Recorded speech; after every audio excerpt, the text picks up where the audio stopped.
We are now well into the second year since Russia invaded Ukraine, and it appears that a costly stalemate has resulted with no short-term end in sight. In February 2022, Russian President Vladimir Putin shocked many military pundits, myself admittedly included, when he made good on his long-standing threat to invade Ukraine. It is time to target how the war in Ukraine has evolved and what lies ahead.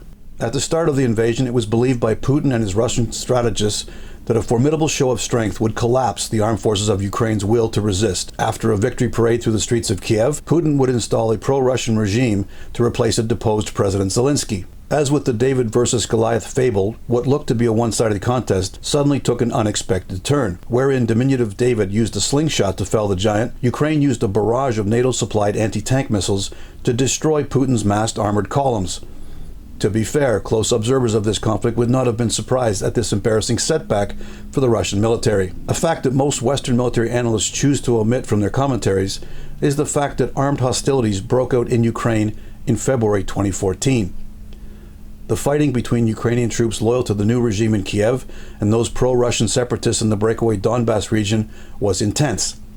And while peace accords were signed, combat on the demarcation line subsided, but never ceased. This frozen conflict was the genesis for the Canadian government to commit to Operation Unifier in 2015. This operation is ongoing to this day and involves hundreds of Canadian military trainers. It is estimated that Canadian trainers had developed 30,000 Ukrainian recruits into first-class combat soldiers by the time Russia invaded in February 2022. With 7 years of NATO training, the extensive provision of sophisticated NATO weaponry, and the formal absorption of battle-tested units like the Azov Battalion, the Ukrainian military was no longer the demoralized rabble they were back in 2014. On the flip side, the Russian military relied on its own propaganda, amplified by the NATO fearmongers, to portray themselves as an invincible fighting force. That discrepancy in expectations versus reality led to Russia's initial assault columns being destroyed. Thousands of shattered Russian tanks and armored columns littered the routes of advance, providing stark evidence of the severity of Russia's defeat. Putin then settled for the much-reduced objective of simply securing the Donbass. Reversing his earlier decision to keep the republics of Donetsk and Luhansk as independent,